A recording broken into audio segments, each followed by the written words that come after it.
Okay, so I almost didn't buy this shoe. I saw it online, scrolled past it, thought, hey, looks weird.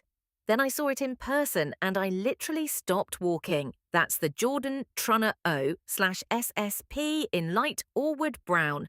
And by the end of this video, I think you're going to understand why this thing stopped me in my tracks too.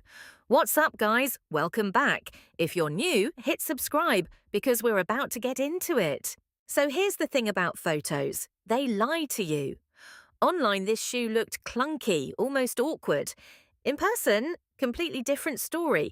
It's got this presence, this weight to it that you just don't get from a screen. Let's open the box. And yeah, there it is. First thing I notice, this soft light brown suede paired with mesh underneath. It's giving rugged trail runner, but somehow still looks clean enough to wear with literally here's something that surprised me. This shoe isn't even a basketball shoe. It's not even really a Jordan in the traditional sense. The Trunner was originally a training shoe, built for flexibility, not for hooping. So while everyone's out here comparing this to classic J's, that's actually missing the point. This shoe was never trying to be that. And once you know that, the whole design suddenly makes a lot more sense. Okay, let's actually talk about why this shoe works, because there's a method to the madness here.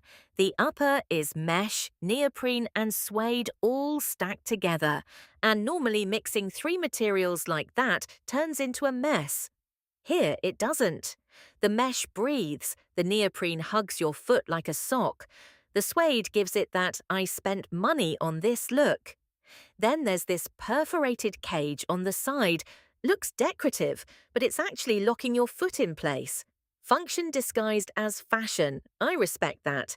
And honestly, my favorite detail, pull tabs on the tongue and the heel. Sounds tiny.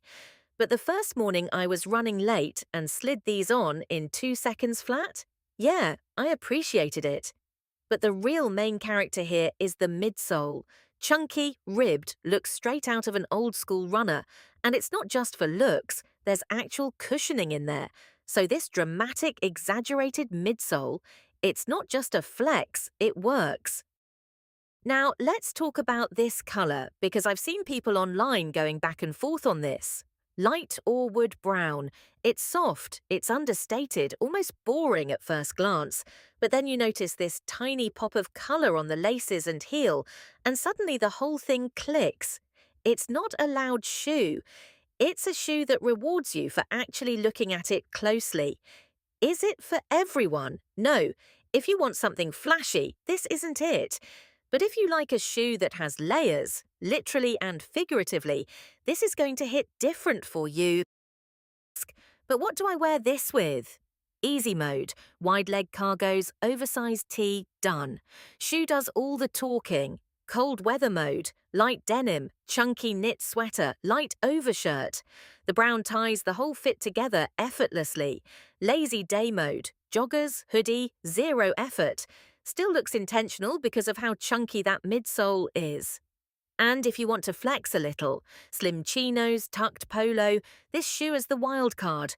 The contrast actually works really well right now. How much is this actually going to cost you? $115 retail. And look, I went in expecting this to be priced like a flex piece, like $160, $180 territory. It's not. For context, New Balance 992 is $185. Asics Gel Kayano 14 is $120. This is $115 with premium materials and a more interesting design story than both of those. If you're outside the US and importing, yeah, add some cost for shipping and duties. Realistically, 12,000 rupees to 16,000 rupees landed. Still, for what you're getting, I think it holds its value. And this, honestly, yes, not because it's loud, not because everyone's talking about it, but because it's a shoe that surprised me. I almost skipped it. Glad I didn't. If you like shoes with a little story behind them, something that looks different in person than online, something comfortable enough to actually wear and not just photograph, this is an easy cop. That's it for today, guys. Drop a comment. Are you feeling the Light Orewood Brown or nah? Like the video if you enjoyed it, subscribe if you're new, and I'll catch you in the next one. Peace!